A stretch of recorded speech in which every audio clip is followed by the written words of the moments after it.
ഞങ്ങളുടെ സ്വർഗീയ പിതാവേ, ഞങ്ങൾ നന്ദിയോടെ അങ്ങയെ സ്തുതിക്കുന്നു, വാഴ്ത്തുന്നു. തിരുവചനത്തിൻ്റെ മുൻപാകെ അടിയങ്ങളായിരിക്കുന്നു. കർത്താവിൻ്റെ പരിശുദ്ധാത്മാവ് ഞങ്ങളോട് ഇടപെടുകയും ഇന്നത്തെ പകൽ സമയവും ദൈവവചന ശുശ്രൂഷ ഞങ്ങളുടെ കർത്താവിനോടുള്ള സ്നേഹവും ഭക്തിയും ഞങ്ങളിൽ വർദ്ധിക്കുന്നതിന് കാരണമാക്കുകയും ചെയ്താലും യേശുവിൻ വലിയ നാമത്തിൽ തന്നെ പിതാവേ, ആമേൻ. ഗലാത്യ ലേഖനത്തിലേക്ക് പെട്ടെന്ന് നമ്മുടെ ശ്രദ്ധയെ കൊണ്ടുവരാം. ഗലാത്യ ലേഖനം അതിൻ്റെ 1-ാമത്തെ അധ്യായമാണ് ഈ ദിവസങ്ങളിൽ നമ്മൾ ചിന്തിച്ചുകൊണ്ടിരിക്കുന്നത്. വാസ്തവത്തിൽ അതിൻ്റെ 1-ാമത്തെ അധ്യായം 11 മുതൽ 24 വരെയുള്ള വേദഭാഗമാണ് ഇന്ന് നമ്മുടെ ചിന്തയ്ക്ക് ആധാരമായിട്ട് എടുക്കുവാനായിട്ട് താല്പര്യപ്പെടുന്നത്. എന്നാൽ ആ വേദഭാഗം മുഴുവൻ വായിക്കുവാൻ താല്പര്യമുണ്ടെങ്കിലും സമയക്കുറവിനാൽ ഞാൻ അതിന് തുനിയുന്നില്ല. ആകയാൽ പ്രാരംഭമായിട്ടുള്ള 11 മുതൽ 16 വരെയുള്ള വേദഭാഗം മാത്രം ഒരാൾക്കൊന്നുറക്കെ വായിപ്പാനായിട്ട് ഞാൻ ആഗ്രഹിക്കുന്നു. സ്തോത്രം. ഞാൻ അറിയിച്ച സുവിശേഷം മാനുഷ്യമല്ല എന്ന് നിങ്ങളെ ഓർമ്മിപ്പിക്കുന്നു. അത് ഞാൻ മനുഷ്യരോട് പ്രാപിച്ചിട്ടില്ല, പഠിച്ചിട്ടുമില്ല. യേശുക്രിസ്തുവിന്റെ വെളിപ്പാടിനാൽ അത്രയും പ്രാപിച്ചത്. യഹൂദമതത്തിലെ എന്റെ മുമ്പത്തെ നടപ്പ് നിങ്ങൾ കേട്ടിട്ടുണ്ടല്ലോ. ഞാൻ ദൈവത്തിന്റെ സഭയെ അത്യന്തം ഉപദ്രവിച്ച് കുടിക്കുകയും എന്റെ പുതു പാരമ്പര്യത്തെ കുറിച്ച് അത്യന്തം എരിവേറി എന്റെ സ്വജനത്തിൽ സമപ്രായക്കാരായ പലരെക്കാളും യഹൂദമതത്തിൽ അധികം മുദ്രിക്കുകയും ചെയ്തു പോന്നു. എന്റെ ജനനം മുതൽ എന്നെ വേർതിരിച്ച് തന്റെ കൃപയാൽ വിളിച്ചിരിക്കുന്ന ദൈവം തന്റെ പുത്രനെ കുറിച്ചുള്ള സുവിശേഷം ഞാൻ ജാതികളുടെ ഇടയിൽ അറിയിക്കേണ്ടതിനെ അവനെ എന്നിൽ വെളിപ്പെടുത്തുവാൻ പ്രസാദിച്ചപ്പോൾ മതിയാകും. സ്തോത്രം. നമുക്ക് ആ വേദഭാഗം മുഴുവൻ വായിപ്പാനുള്ള സമയമില്ലാത്തത് കൊണ്ട് നമുക്ക് പെട്ടെന്ന് ഈ വേദഭാഗത്തേക്ക് ശുശ്രൂഷയിലേക്ക് പ്രവേശിക്കാം. കഴിഞ്ഞ ആഴ്ചകളിൽ അതിൻ്റെ പ്രാരംഭവാക്യത്തിൽ നിന്നും പല കാര്യങ്ങൾ ചിന്തിപ്പാനായിട്ട് നമുക്കിടയായി തീർന്നു. പ്രത്യേകിച്ച് പൗലോസ് മറ്റൊരു സുവിശേഷത്തെക്കുറിച്ച്, ഒരു പെർവേർട്ടഡ് ഗോസ്പലിനെ കുറിച്ച്, അല്ലെങ്കിൽ സുവിശേഷമെന്ന് പേർ വിളിപ്പാൻ കഴിയാത്ത, സുവിശേഷത്തിൻ്റെ ചില ഫീച്ചേഴ്സൊക്കെ ഉള്ള, എന്നാൽ വഞ്ചിപ്പാനും കബളിപ്പിക്കുവാനും കഴിയുന്ന നിലയിലുള്ളതാകുന്ന മറ്റൊരു ഉപദേശത്തെക്കുറിച്ച് പൗലോസ് ശ്ലീഹ പറയുകയും അതിൻ്റെ ആപത്ത് എന്താണെന്ന് ഈ ദൈവസഭയോട് മുന്നറിയിപ്പ് കൊടുക്കുകയും ചെയ്യുന്നത് നമ്മൾ വായിക്കുന്നു. പ്രത്യേകിച്ച് ഇങ്ങനെയാണ്: ഞങ്ങൾ നിങ്ങളോട് അറിയിച്ചതിന് വിപരീതമായി ഞങ്ങളാകട്ടെ, സ്വർഗത്തിൽ നിന്ന് ഒരു ദൂതനാകട്ടെ വന്ന് പ്രസംഗിച്ചാൽ അവൻ ശപിക്കപ്പെട്ടവനാകുന്നു. സ്തോത്രം. അപ്പോൾ ശപിക്കപ്പെടുക എന്ന വാക്കിനാൽ let him be eternally condemned.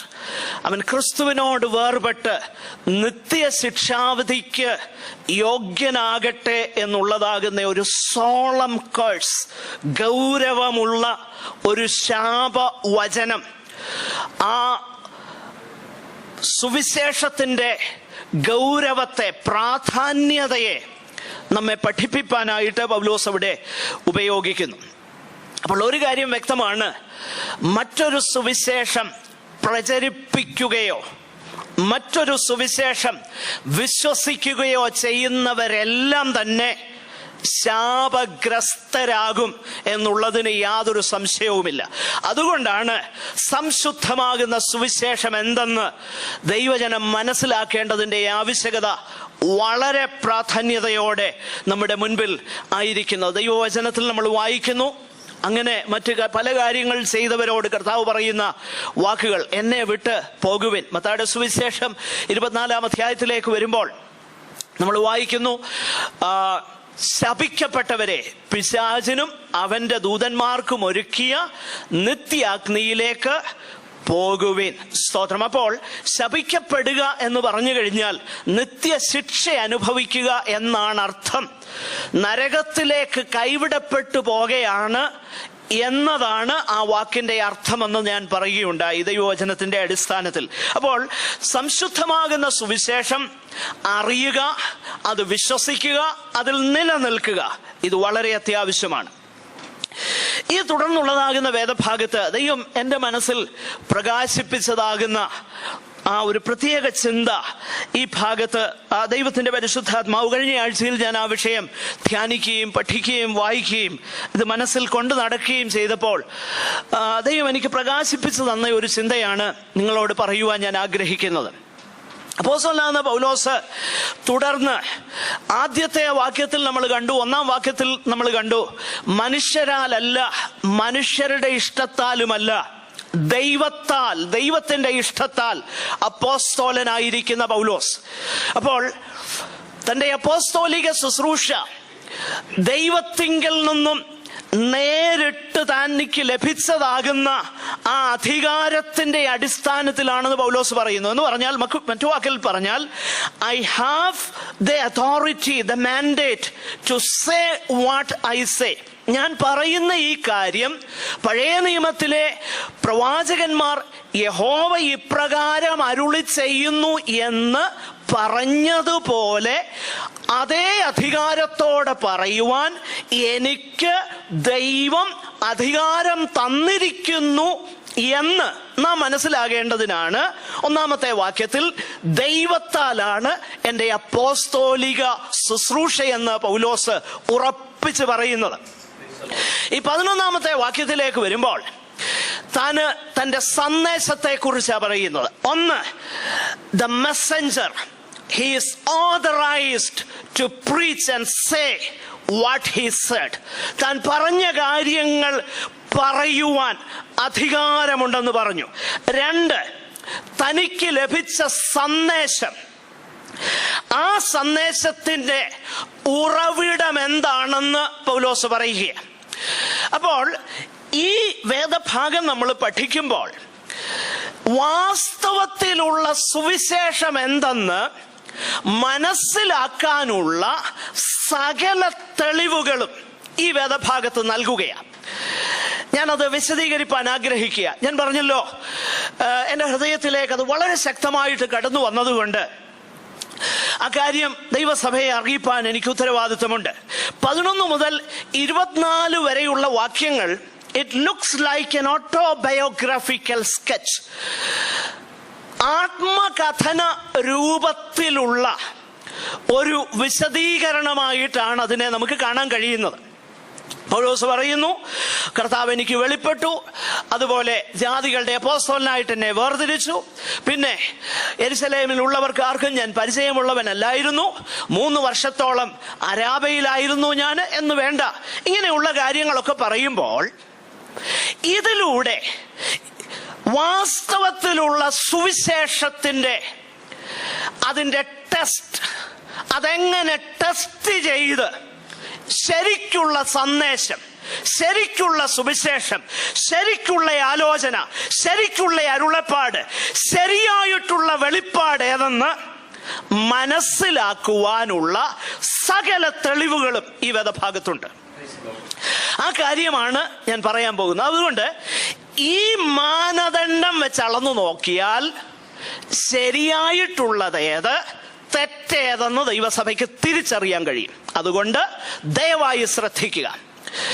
ഇതായിരിക്കണം മാനദണ്ഡം. കാരണം ഞാൻ നേരത്തെ ഓർപ്പിച്ചു, പൗലോസ് പറഞ്ഞു, ഐ ഹാവ് ദി അതോറിറ്റി. വിശേഷിച്ച് 1 കൊരിന്ത്യർ 14-ാമത്തെ അധ്യായത്തിൽ നമ്മൾ വായിക്കുന്നുണ്ട്, അതിന്റെ 37-ാമത്തെ വാക്യത്തിൽ, താൻ പ്രവാചകനെന്നോ ആത്മീകനെന്നോ ഒരുവന് തോന്നുന്നുവെങ്കിൽ ഞങ്ങൾ അറിയിക്കുന്നത് കർത്താവിന്റെ കൽപ്പനയെന്ന് അവൻ അറിഞ്ഞുകൊള്ളട്ടെ എന്ന് പറഞ്ഞാൽ, ഞാൻ പറയുന്നതിന്, ഞങ്ങൾ പറയുന്നതിന് സകലവിധമാകുന്ന സോക്കോൾഡ് പ്രൊഫസിയെക്കാളും, സോക്കോൾഡ് റെവലേഷനേക്കാളും, സോക്കോൾഡ് ആലോചനയെക്കാളും അധികാരവും ഫൈനൽ കോർട്ട് ഓഫ് അപ്പീൽ ഞാൻ പറയുന്നതാണ് എന്ന് പഴയ നിയമ പ്രവാചകന്മാർ യഹോവ ഇപ്രകാരം അരുളി ചെയ്യുന്നു എന്നതുപോലെ പറഞ്ഞ അതേ അധികാരത്തോടെ താൻ പറയുന്നു. അത് രേഖപ്പെടുത്തിയിരിക്കുന്നതാണ് ലേഖനങ്ങൾ. ദൈവസഭ സകലതിനെയും ജീവനും ഭക്തിക്കും പ്രയോജനമുള്ള സകലതിനെയും അളക്കേണ്ട അളവുകോൽ പുതിയ നിയമമാണ്. വിശേഷിച്ച് ദൈവസഭയ്ക്ക് ലഭിച്ചിരിക്കുന്ന ലേഖനങ്ങളാണ്. അതുകൊണ്ടാണ് ഈ സഭയിൽ എനിക്ക് ഉൽപ്പത്തി മുതൽ വെളിപ്പാട് വരെ പ്രസംഗിച്ചാൽ കൊള്ളാവുന്നുണ്ട്. പക്ഷെങ്കിൽ നമുക്ക് അതിന് സമയമില്ലാത്തത് കൊണ്ട് കുറഞ്ഞ പക്ഷം ചില ലേഖനങ്ങളുടെ ചില വാക്യങ്ങളെങ്കിലും ഈ സഭയോട് പറഞ്ഞില്ലെങ്കിൽ ഞാൻ ദൈവം മുൻപാകെ കുറ്റക്കാരനാകും എന്നുള്ളത് കൊണ്ടാണ് അല്പം അവിടെ ഇവിടെ നിന്നൊക്കെ എടുത്ത് ഈ കാര്യങ്ങൾ നിങ്ങളെ ഓർപ്പിക്കുന്നത്. ആകയാൽ വളരെ സീരിയസ് ആയിട്ട് വളരെ പ്രാധാന്യതയോടെ നമുക്ക് ഈ വേദഭാഗത്തേക്ക് പ്രവേശിക്കാം. ഒന്ന്, പൗലോസ് പറയുന്നു സന്ദേശവാഹകൻ വളരെ പ്രാധാന്യമുള്ള വിഷയമാണ്. ഞാൻ ആദ്യമേ ഓർപ്പിച്ചു, തന്റെ അപ്പോസ്തോലിക പദവിയെ കുറിച്ച് പൗലോസ് പറഞ്ഞ ശേഷമാണ് തനിക്ക് ലഭിച്ചതാകുന്ന സന്ദേശത്തെ കുറിച്ച് താൻ പറയുന്നത്. പ്രിയമുള്ളവരെ, സന്ദേശം പോലെ പ്രാധാന്യമാണ് സന്ദേശവാഹകരും. ഞാൻ വ്യക്തമാക്കാം. നമുക്ക് പലപ്പോഴും തോന്നുന്ന ചിന്ത, അയ്യോ അവിടെ എന്നോ ആൾക്കൂട്ടമോ, അവിടെ എന്തോ അത്ഭുതമോ, അവര് പറയുന്നതൊക്കെ ശരിയല്ലേ? കുറച്ചൊക്കെ ശരിയാ, എന്നാൽ അതെല്ലാം എടുക്കാൻ പ്രമാണമില്ല. എന്തുകൊണ്ടില്ല? ഞാൻ ഉത്തരം പറയാം. അപ്പോസ്തല പ്രവൃത്തിയിൽ 16-ാം അധ്യായം, അതിന്റെ നമുക്ക് പരിചിതമാകുന്ന ഒരു വേദഭാഗമാണ് 16 മുതൽ 18 വരെയുള്ള ഒരു തിരുവചന ഭാഗം. പ്രിയമുള്ളവരെ, ആ വേദഭാഗം നമുക്കറിയാം. പൗലോസും ശീലാസും ഫിലിപ്പിയിൽ ചെന്നപ്പോൾ അവിടെ എല്ലാ ദിവസവും ഇവരുടെ പുറകെ ഒരാൾ കൂടി. ആ ആള് പറഞ്ഞ സന്ദേശം എന്താണെന്നറിയോ? ഒന്ന് വായിക്കാമോ? ഈ മനുഷ്യൻ അത്യുന്നതനായ ദൈവത്തിന്റെ ദാസന്മാർ, രക്ഷാമാർഗ്ഗം നിങ്ങളോട് അറിയിക്കുന്നവർ എന്ന് വിളിച്ചു പറഞ്ഞു.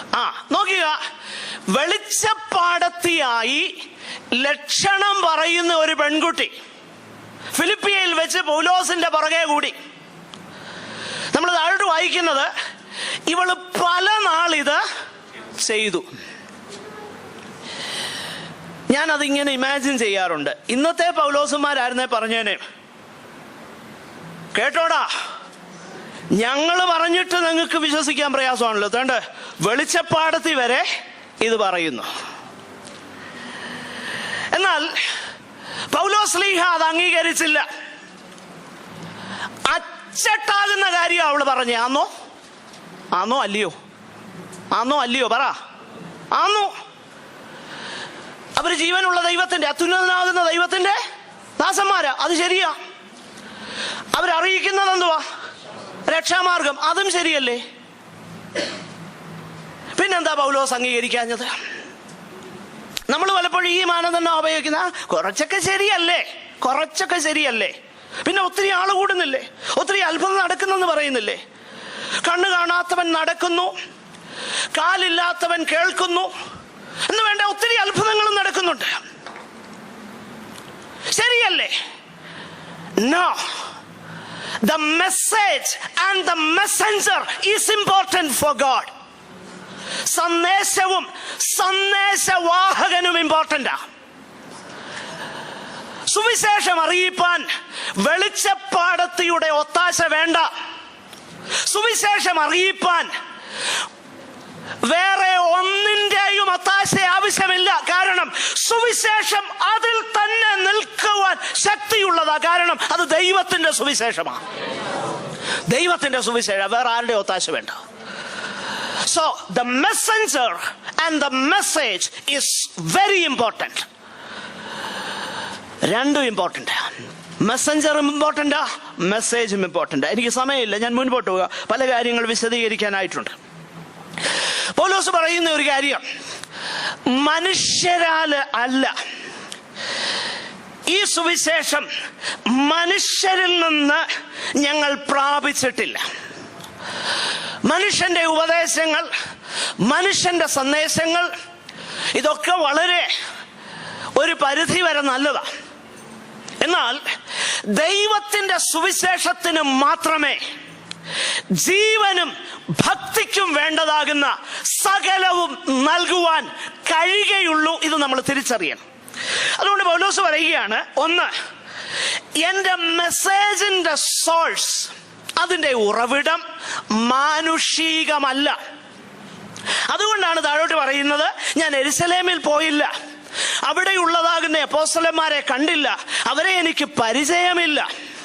പിന്നെ 18-ാമത്തെ വാക്യത്തിൽ പറയുന്നത് 3 ആണ്ട് കഴിഞ്ഞിട്ടാണ് കേഫാവുമായിട്ട് പരിചയപ്പെടാൻ പോലും ഞാൻ പോയത്.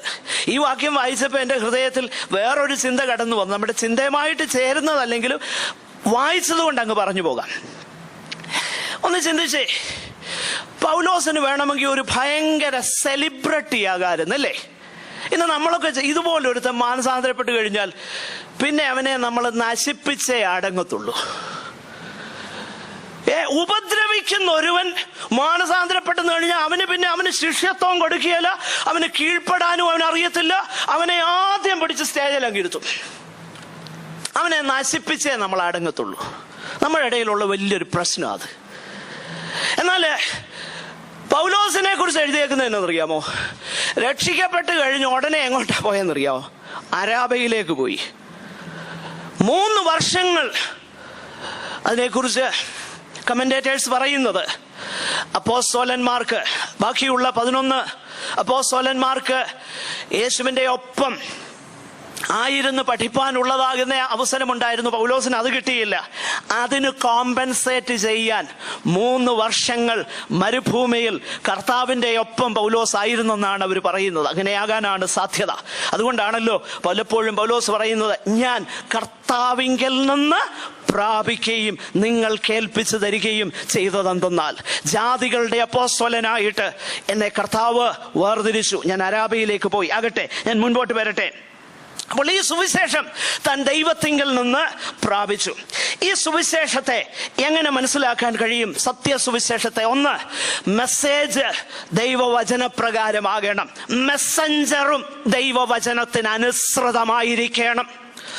മെസ്സേജും മെസ്സഞ്ചറും, സന്ദേശവും സന്ദേശവാഹകനും വചനത്തിന് അനുസൃതമായിരിക്കണം. അതൊന്നാമത്തെ ടെസ്റ്റ്.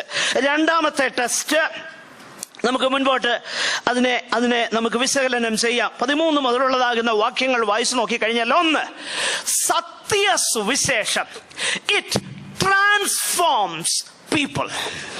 സത്യ സുവിശേഷത്തിന്റെ ഒന്നാമത്തെ വ്യത്യാസം എന്താണെന്നറിയാമോ? അത് നമ്മെ വ്യത്യാസപ്പെടുത്തുന്നുള്ളതാ സത്യ സുവിശേഷത്തിന്റെ വ്യത്യാസം. ഞാൻ വിശദീകരിക്കാം. പ്രിയമുള്ളവരെ, ക്രിസ്തു സഭയുടെ ചരിത്രത്തിൽ നിന്ന് ഒത്തിരി കാര്യങ്ങൾ എടുത്തു പറയാൻ എനിക്ക് കഴിയും, ദൈവത്തിന്റെ കൃപയാൽ. എന്നാൽ അതിലേക്ക് പോകാൻ എനിക്ക് സമയമില്ല. വളരെ അത്ഭുതകരമാകുന്ന കൺവേർഷൻസിനെ കുറിച്ച് പറയാൻ എനിക്ക് ദൈവത്തിന്റെ കൃപയാൽ ഞാനത് വായിച്ചിട്ടുണ്ട്. എന്നാൽ നമുക്കതിന് സമയമില്ലാത്തത് കൊണ്ട് ഈ വേദഭാഗം തന്നെ ഒന്ന് ശ്രദ്ധിക്കാം.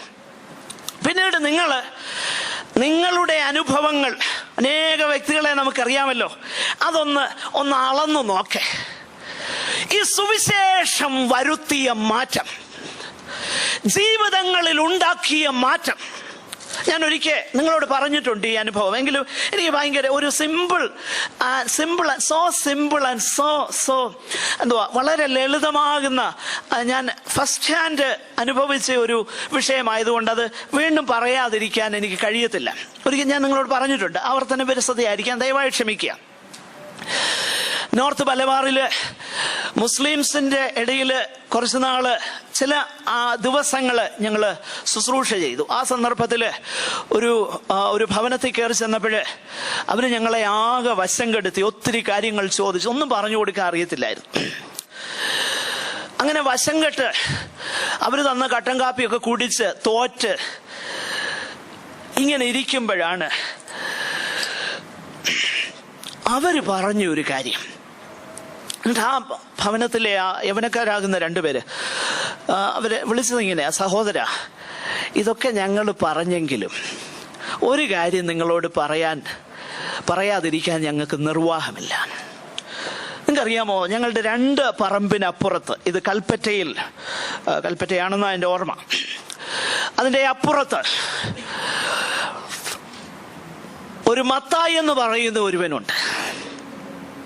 ഈ മത്തായി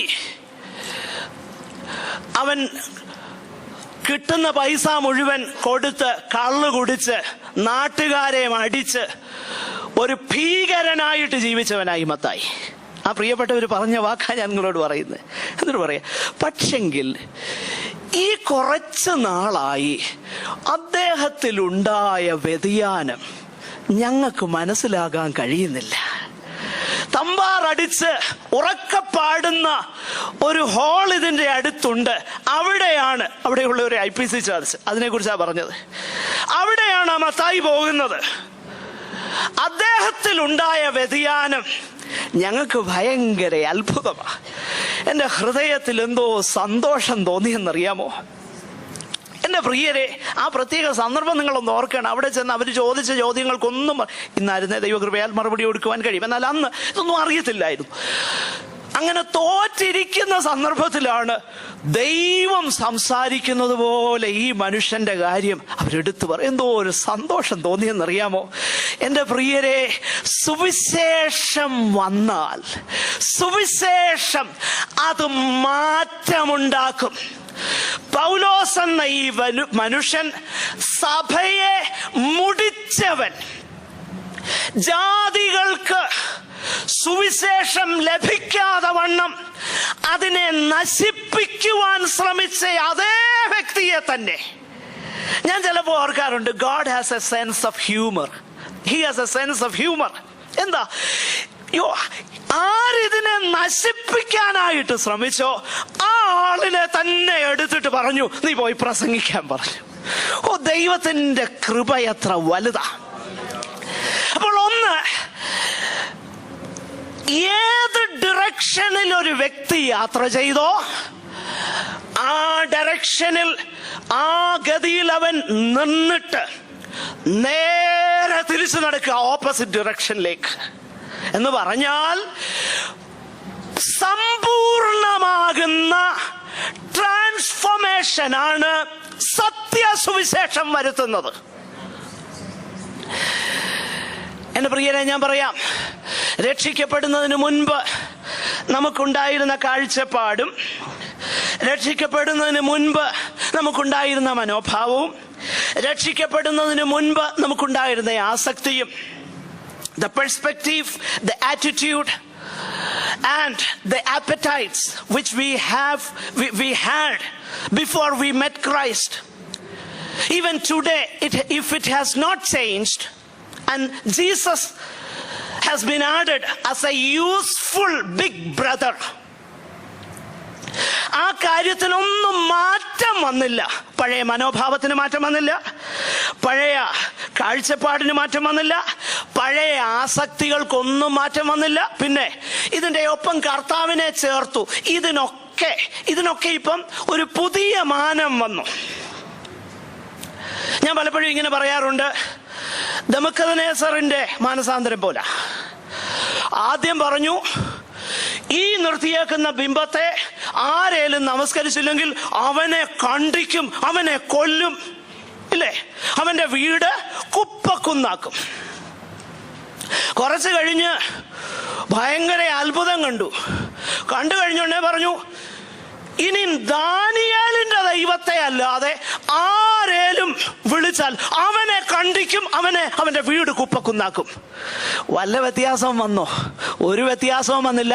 നേരത്തെ പുറത്തുള്ളവനെ അടിച്ചെങ്കിൽ, പുറത്തുള്ളവനെ ചീത്ത വിളിച്ചെങ്കിൽ, ഇപ്പൊ സഭയ്ക്കകത്ത് അത് ചെയ്യുന്നു എന്നുള്ള വ്യത്യാസമേ ഉള്ളൂ. ദൈവത്തിന്റെ കൃപയാൽ ഇവിടെ അതില്ല. അതോർത്ത് ദൈവത്തിന് സ്തോത്രം. എന്റെ പ്രിയരെ, പണ്ടത്തെ ആസക്തികൾക്കൊന്നും മാറ്റം വന്നില്ലേ? പണ്ട് പൈങ്കിളി കഥ വായിക്കുമ്പോൾ ഭയങ്കര ഇൻട്രസ്റ്റ് ആയിരുന്നു. ഞാൻ ചിലരെ കണ്ടിട്ടുണ്ട്, കഥ തുടരുമെന്ന് പറയും, പിന്നെ അടുത്ത ആഴ്ച അത് കിട്ടാൻ വേണ്ടി എന്തോ ഒരാസക്തിയാ. ദൈവമക്കൾ എന്ന് പറയുന്നവരുടെ ഇടയിൽ ഈ എനിക്കിതിൻ്റെ ഒന്നും പേരറിയത്തില്ല, അതിൻ്റെ ആസക്തി കയറിയിട്ട് നാളെ എന്താണെന്ന് ഇങ്ങനെ വെമ്പലോടെ ഇരിക്കുന്ന ഒത്തിരി പേരെ ഞാൻ കണ്ടിട്ടുണ്ട് എൻ്റെ ശുശ്രൂഷയിൽ. ആസക്തിക്കൊന്നും ഒരു മാറ്റവും വന്നിട്ടില്ല. ഉള്ളി തിങ്ങ് അവൻ സൺഡേ ആകുമ്പോൾ വെള്ളയുടുപ്പ് ഇട്ടുകൊണ്ട് വന്ന് ബാക്കി കാര്യങ്ങളൊക്കെ ചെയ്യും. ഈ വ്യത്യാസമേ ഉള്ളൂ. നോ. കഴിഞ്ഞ ദിവസങ്ങളിൽ കുഞ്ഞുങ്ങളെ പഠിപ്പിച്ച ഒരു കോറസ് ഉണ്ട്. Great change since I was born. There is A great change since I was born. കുഞ്ഞുങ്ങളെ നമുക്കൊന്ന് പാടിയാലോ അത്? Great change since I was born, great change since I was born, great change since I was born, there's a great change since I was born. ബാക്കി എന്തുവാ? I do them no more. Things I used to do, I do them no more. Things I used to do, I do them no more. There's a great change since I was born. Books I used to read, I read them no more. Books I used to read, I read them no more. Books I used to read, I read them no more. There's a great change since I was born. ഈ change ഉണ്ടായിട്ടുണ്ടോ? പണ്ടുണ്ടായിരുന്നതിനോടുള്ള ആസക്തി കുറഞ്ഞിട്ടുണ്ടോ? അതോ ഇപ്പോഴും അതൊക്കെ അങ്ങനെ ഇരിക്കുകയാണോ? ഞാൻ കഴിഞ്ഞ ദിവസങ്ങളിൽ ഓർപ്പിച്ചല്ലോ, കർത്താവ് വന്നത് ഒരു പുതിയ വിശപ്പ് തരാൻ വേണ്ടിയിട്ടാ. പഴയ വിശപ്പിനെ പരിപോഷിപ്പിക്കാനല്ല കർത്താവ് വന്നത്, ഒരു പുതിയ വിശപ്പ് തരാനാ. ഈ മാറ്റം ഉണ്ടായിട്ടുണ്ടോ?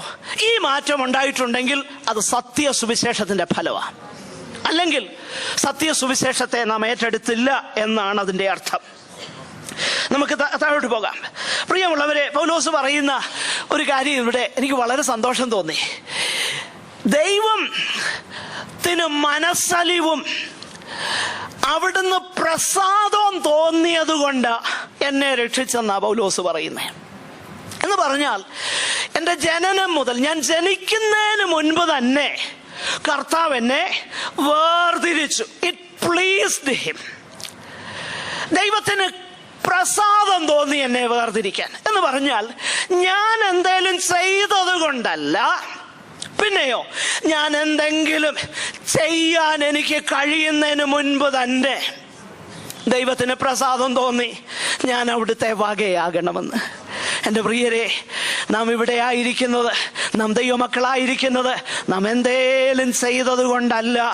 ദൈവം നമ്മോട് കരുണ തോന്നി അമ്മയുടെ ഉദരം മുതൽ തന്നെ നാം അവിടുത്തെ വകയാകണമെന്ന് ദൈവം നിർണയിച്ചത് കൊണ്ട് ഭാഗ്യവശാൽ നാം ദൈവ മക്കളായി തീരുവാൻ ദൈവം ഭാഗ്യം തന്നു. കൃപയാൽ നിങ്ങൾ എന്നെ തെരഞ്ഞെടുത്തു എന്നല്ല, ഞാൻ നിങ്ങളെ തെരഞ്ഞെടുത്തു.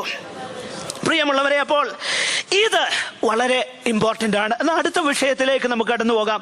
16-ാമത്തെ വാക്യത്തിലേക്ക് വരുമ്പോൾ ആ കാര്യം പെട്ടെന്ന് വായിച്ച് നമുക്ക് അവസാനിപ്പിക്കാം. നമ്മൾ പ്രധാനമായിട്ട് കണ്ടു, ഒന്ന് സുവിശേഷം, ആ സുവിശേഷത്തിൻ്റെ ആ ഉറവിടവും അതിൻ്റെ സന്ദേശവാഹകനും അത് വളരെ ഇമ്പോർട്ടൻ്റ് ആണ്. 2, സുവിശേഷം വരുത്തുന്ന മാറ്റം വെച്ച് നമുക്കതിനെ അളക്കാൻ കഴിയും, സത്യസുവിശേഷമാണോ അല്ലയോ എന്നുള്ളത്. 3-ാമതായിട്ട് മറ്റൊരു അളവുകോൽ ഇവിടെ കാണാൻ കഴിയുന്നുണ്ട്. 16-ാം വാക്യം.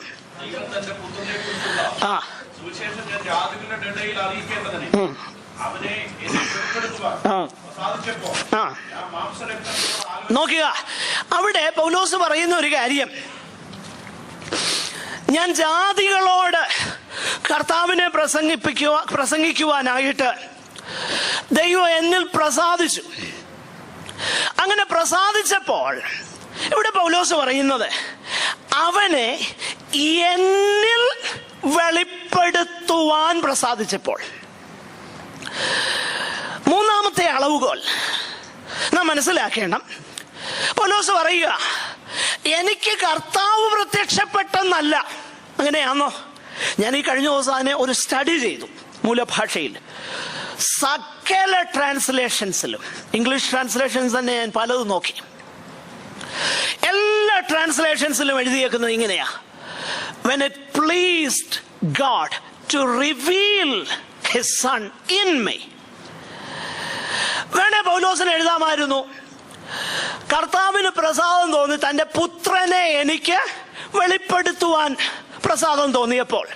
അതല്ലേ സത്യം. കാരണം ദമസ്കോസിന്റെ പടിവാതിൽക്കൽ വെച്ച് യേശു കർത്താവിന്റെ പ്രത്യക്ഷത പൗലോസിനുണ്ടായി. പക്ഷെങ്കിൽ അത് ഒത്തിരി പേർക്കുണ്ടായിട്ടുണ്ട്. ഒത്തിരി പേർക്ക് കർത്താവിന്റെ പ്രത്യക്ഷത ഉണ്ടായിട്ടുണ്ട്. സുവിശേഷം ഒത്തിരി പേര് കേട്ടിട്ടുണ്ട്.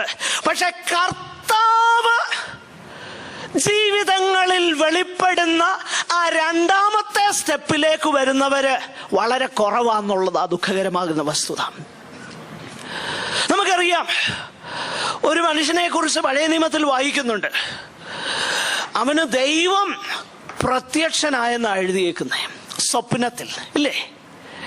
പഴയ നിയമകാലത്ത് പോലും ദൈവത്തിന്റെ പ്രത്യക്ഷത സ്വപ്നത്തിൽ പോലും അത്ര സർവ്വസാധാരണമൊന്നുമല്ലായിരുന്നു. സർവ്വസാധാരണമല്ല, അത് വളരെ റെയറായിരുന്നു. ചുരുക്കം ചിലർക്കേ ദൈവത്തിന്റെ പ്രത്യക്ഷത ഉണ്ടായിട്ടുള്ളൂ. അബ്രഹാമിനുണ്ടായിട്ടുണ്ട്, മോശയ്ക്കുണ്ടായിട്ടുണ്ട്, യാക്കോബിനുണ്ടായിട്ടുണ്ട്, യെരമ്യാവിനുണ്ടായിട്ടുണ്ട്, യോബിനുണ്ടായിട്ടുണ്ട്, മനോഹയ്ക്ക് ഉണ്ടായിട്ടുണ്ട്.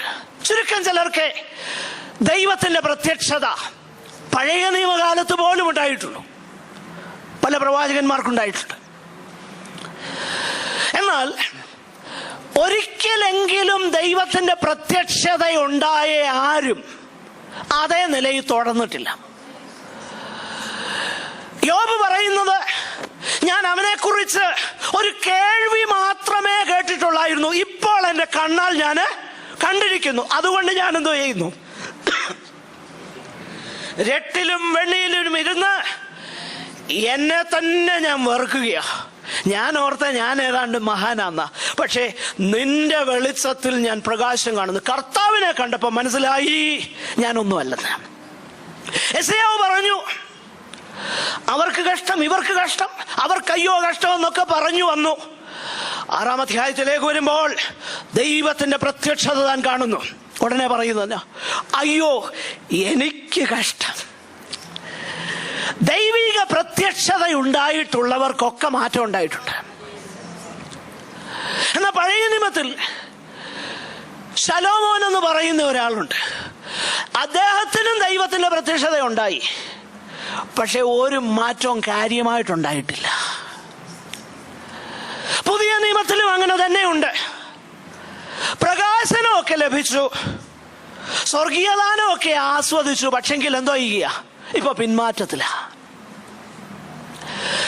എന്റെ പ്രിയരെ, അതുകൊണ്ടാണ് പൗലോസ് ഈ ലേഖനം എഴുതുമ്പോൾ കർത്താവ് എനിക്ക് പ്രത്യക്ഷപ്പെട്ടു എന്ന് എഴുതേണ്ടതിന് പകരം താൻ എഴുതി, കർത്താവിനെ എന്നിൽ വെളിപ്പെടുത്തുവാൻ പ്രസാദിച്ചപ്പോൾ. പ്രിയമുള്ളവരെ, പഴയ നിയമകാലത്ത് നമ്മൾ വായിക്കുന്നുണ്ട്, അബ്രഹാമിന് ദൈവം കൽദയരുടെ ഊരിൽ ഇരുന്നപ്പോ തന്നെ ദൈവം പ്രത്യക്ഷപ്പെട്ടതുകൊണ്ടാ അവൻ അവിടുന്ന് യാത്ര തിരിച്ചത്. കൂടെ കുറെ പേര് കൂടി, അവരെല്ലാം കൂടെ വന്ന് ഉൽപ്പത്തി പുസ്തകം 11 അവസാനം ഹാരാനിൽ വന്നു പാർത്തു. അവിടെ പാർത്തു. ഹാരാൻ വരെയൊക്കെ പലരും വരും. എന്നാൽ പിന്നീട് തേരഹ് മരിച്ചു കഴിഞ്ഞപ്പോഴാണ് 12-ാം അധ്യായത്തിൽ അടുത്ത ദൈവിക പ്രത്യക്ഷത ഉണ്ടാകുന്നത്. പ്രിയമുള്ളവരെ, ഇന്ന് പലരും, ഞാൻ പറയട്ടെ, ആദ്യത്തെ സ്റ്റെപ്പ് പിഴച്ചെന്നൊന്നും ഞാൻ പറയുന്നില്ല, ശരിയാകാം. പക്ഷെ പ്രശ്നം അവിടെയല്ല. ഇപ്പൊ ഹാരാനിൽ വന്ന് പാർക്കുക, പിന്നീടുള്ള പ്രോഗ്രസ് ഒന്നുമില്ല. എന്നാൽ ഇരുളിൽ നിന്നും വെളിച്ചം പ്രകാശിക്കണം എന്ന് അരുളി ചെയ്തവനാകുന്ന ദൈവം.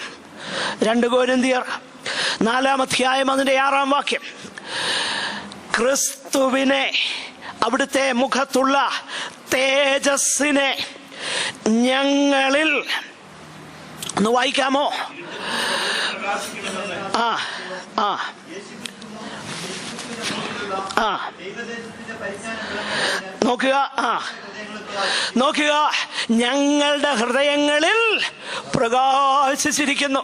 അപ്പൊ ഇരുട്ടായിരുന്നു, വെളിച്ചം അവിടെ ഒട്ടുമില്ലായിരുന്നു. കർത്താവിന്റെ കരുണ തോന്നിയിട്ട് പ്രകാശം തന്നു.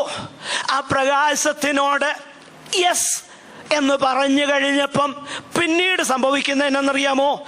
എങ്കിലും ഈ അത്യന്തം ശക്തി ഞങ്ങളുടെ സ്വന്തമല്ല എന്ന് വരേണ്ടതിന് ഞങ്ങൾക്ക് മൺപാത്രങ്ങളിൽ അത് പകർന്നിരിക്കുന്നു. ഒന്ന്, ആ പ്രകാശനം കിട്ടി. അടുത്ത സ്റ്റെപ്പ്, അത് ഞങ്ങളിലേക്ക് വന്നു. സത്യ സുവിശേഷത്തിന്റെ പ്രകാശനം കിട്ടിയ നില മാത്രമല്ല, രണ്ടാമത്തെ സ്റ്റെപ്പിലേക്ക് വരണം. ക്രിസ്തു നമ്മിൽ വെളിപ്പെടാൻ തുടങ്ങണം. അപ്പോൾ സത്യ സുവിശേഷത്തിനാൽ സംഭവിക്കുന്നത്, എന്റെ സ്വയവും എന്റെ താല്പര്യങ്ങളും എന്റെ പദ്ധതിയുമല്ല എനിക്ക് വിഷയം. പിന്നെ കർത്താവിനിൽ വെളിപ്പെടാൻ തുടങ്ങുകയാ. കർത്താവിന്റെ ഇഷ്ടം ചെയ്യാനാ എനിക്ക് താല്പര്യം. എന്റെ ഇഷ്ടത്തിനു വേണ്ടി പടം വരച്ചു വെച്ച് പ്രാർത്ഥിക്കാനല്ല എനിക്ക് താല്പര്യം. കർത്താവേ, പൊന്നു കർത്താവേ, അവിടുന്ന് ഗെത്സമനയിൽ പ്രാർത്ഥിച്ചതുപോലെ എന്റെ ഇഷ്ടമല്ല അവിടുത്തെ ഇഷ്ടം നടക്കണമേ എന്ന് പറയാനാ പിന്നെ എനിക്ക് താല്പര്യം. സത്യസുവിശേഷം ഇതാ വരുത്തുന്നത്. മറ്റേത് സത്യസുവിശേഷം അല്ല. അത് സത്യസുവിശേഷമല്ല. അപ്പോൾ ക്രിസ്തുവിനെ എന്നിൽ, യേശുവിനെ എന്നിൽ വെളിപ്പെടുത്തുന്നതാണ് സത്യസുവിശേഷം, അല്ലേ? പ്രിയമുള്ളവരെ, പൗലോസിന് വാക്ക് തെറ്റ് പറ്റിയതൊന്നും അല്ല, ഗ്രാമർ തെറ്റിയതല്ല. മനഃപൂർവമായി ദൈവത്തിന്റെ പരിശുദ്ധാത്മാവ് എഴുതിയതാണത്. ക്രിസ്തുവിനെ എന്നിൽ വെളിപ്പെടുത്തുവാൻ അവിടുന്ന് പ്രസാദിച്ചപ്പോൾ അത് തന്നെയല്ലേ നമ്മൾ വായിക്കുന്നത്. 2 കൊരിന്ത്യർ 3:18 ഇതാണ് പൗലോസ് എഴുതുന്നത്. മൂടുപടം നീങ്ങിയ മുഖത്ത് കർത്താവിന്റെ തേജസ്സിനെ കണ്ണാടി പോലെ പ്രതിബിംബിക്കുന്നവരായി നാം എല്ലാവരും ആത്മാവാകുന്ന കർത്താവിന്റെ ദാനമായി തേജസ്സിന്മേൽ തേജസ് പ്രാപിച്ച് അതേ പ്രതിമയായി രൂപാന്തരപ്പെടുന്നു. അപ്പോ പ്രിയമുള്ളവരെ, സത്യസുവിശേഷം എങ്ങനെ തിരിച്ചറിയാം? സത്യസുവിശേഷം തിരിച്ചറിയുവാൻ സത്യസുവിശേഷത്തിൽ വിശ്വസിക്കുന്ന വ്യക്തിയെ നോക്കിയാൽ അറിയാം സത്യസുവിശേഷമാണോ അവൻ വിശ്വസിച്ചതെന്ന്. എങ്ങനെ? കർത്താവ് അവന് വെളിപ്പെടാൻ തുടങ്ങും. ഓൾ ഓഫ് എ സഡൻ ആയിരിക്കണമെന്ന് നിർബന്ധമില്ല. അതേ പ്രതിമ, ഫ്രം 1 degree to another, തേജസ്സിന്മേൽ തേജസ് പ്രാപിച്ച്. അല്ലാത്തൊന്നും സത്യസുവിശേഷമല്ല. അപ്പോൾ സത്യസുവിശേഷത്തിന്റെ അളവുകൾ നമ്മൾ മറന്നുപോകരുത്. 1, അതിന്റെ സന്ദേശവും ഇമ്പോർട്ടൻ്റാ. 2, സത്യസുവിശേഷം വലിയ മാറ്റമുണ്ടാക്കും. 3, സത്യസുവിശേഷം യേശുവിനെ എന്നി വെളിപ്പെടുത്തും. ഒരിക്കല് ഞങ്ങള് പാർത്തിരുന്ന പട്ടണത്തിൽ ഒരു വലിയ സോക്കോൾഡ് ക്രൂസൈഡ് നടന്നു. അവിടെ എവിടെ നോക്കിയാലും ഈ ക്രൂസൈഡറിന്റെ പടമ, വലിയ ഹോർഡിങ്, കോടിക്കണക്കിന് രൂപ ചെലവഴിച്ച്. മുംബൈയിലുള്ളവർക്കറിയാം, ഒരു പ്രൈം സ്പോട്ടിലുള്ള ഒരു ഹോർഡിങ്ങിന് എന്നാ വില, ഒരാഴ്ച ഒരു പരസ്യം വെക്കുന്നതിന് എന്നാ വില എന്നറിയാം. അങ്ങനെ 100 കണക്കിന് ഹോർഡിങ്സ്. ഒടുവില് ഒരു പ്രിയപ്പെട്ടവൻ ഒരു ലേഖനം എഴുതിയത് ഞാൻ വായിച്ചു. പണ്ട് കർത്താവ് കഴുതയുടെ മണ്ടയ്ക്ക് കയറി ഇങ്ങോട്ടൊന്ന് വന്നു. പക്ഷേല്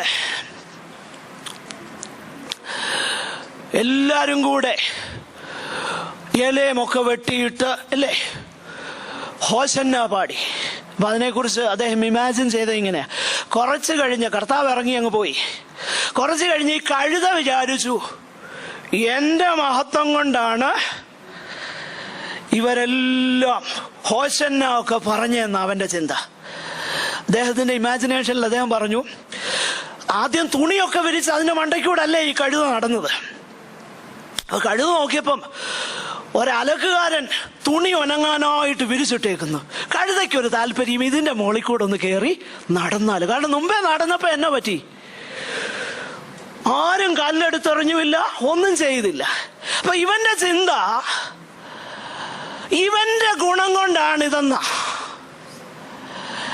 പ്രിയമുള്ളവരെ, ഒരു കാര്യം ഞാൻ പറയാം, കർത്താവ് പുറത്തിരിക്കുന്നത് കൊണ്ടാ എന്തേലും ഗുണമുള്ളത് കേട്ടോ.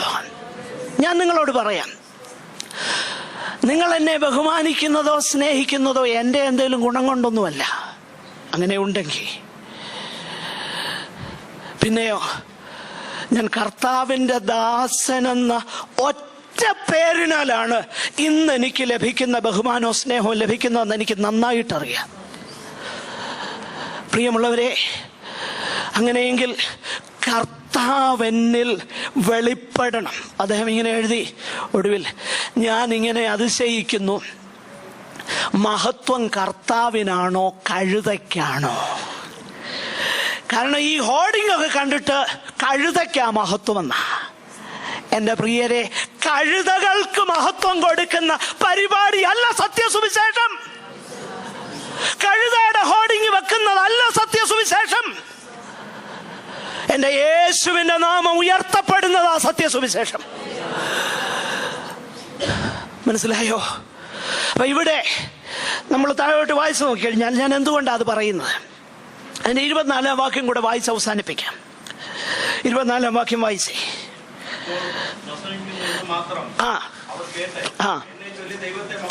പൗലോസ് പറയുന്ന വാക്ക് കേട്ടെ.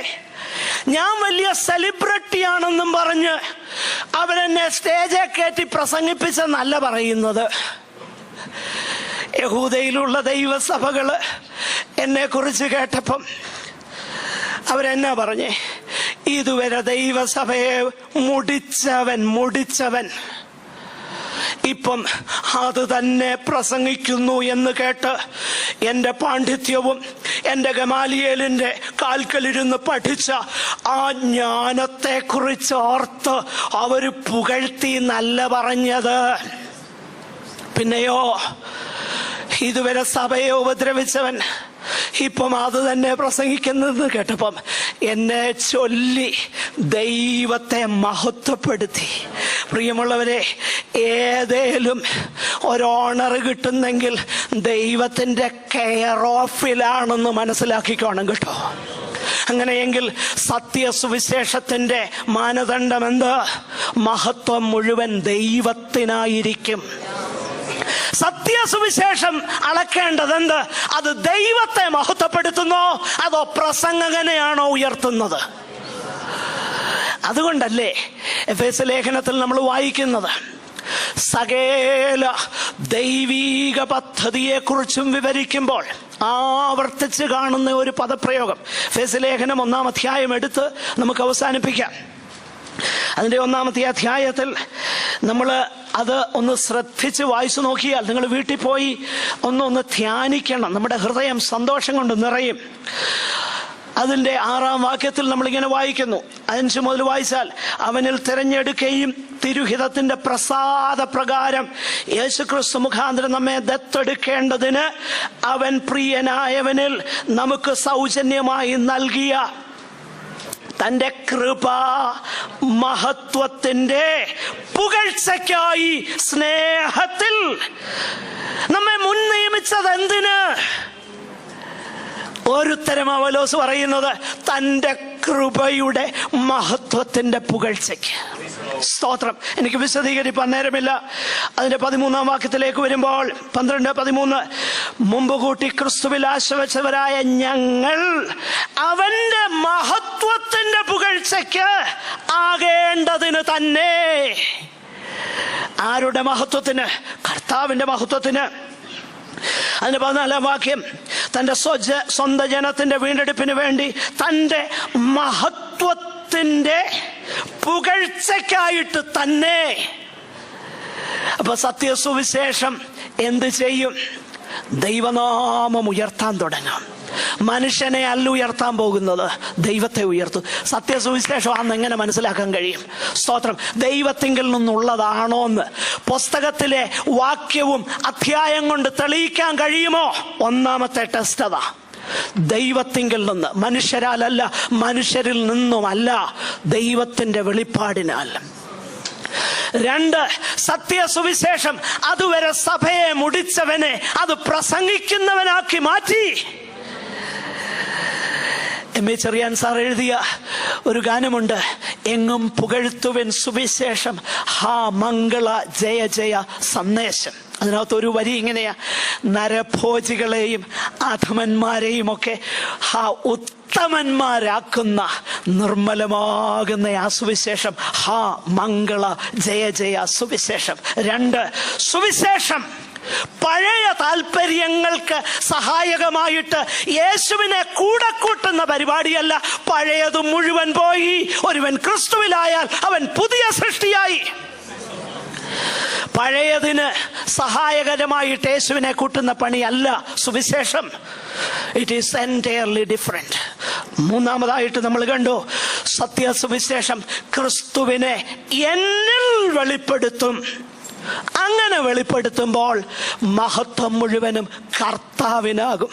സഭയെ ഉപദ്രവിച്ചവൻ ഇപ്പം അത് തന്നെ പ്രസംഗിക്കുന്നു എന്ന് പറഞ്ഞപ്പോൾ എന്നെ ചൊല്ലി കർത്താവിനെ മഹത്വപ്പെടുത്തി. സ്തോത്രം. നമ്മുടെ കണ്ണുകളെ അടയ്ക്കാം എൻ്റെ പ്രിയരെ. സത്യസുവിശേഷത്തിൻ്റെ മാനദണ്ഡം എന്തെന്ന് അറിഞ്ഞില്ല എന്ന് പറയാൻ നമുക്ക് കഴിയത്തില്ല. നാം ആരെങ്കിലും നഷ്ടപ്പെട്ടു പോയാൽ നമ്മുടെ രക്തം നമ്മുടെ തലമേൽ തന്നെ ആയിരിക്കും. ആകയാൽ മാനസാന്തരപ്പെടാം, മടങ്ങി വരാം, ദൈവകൃപയ്ക്കായി അപേക്ഷിക്കാം. നമുക്ക് പ്രാർത്ഥിക്കാം. സഹോദരന്മാർ,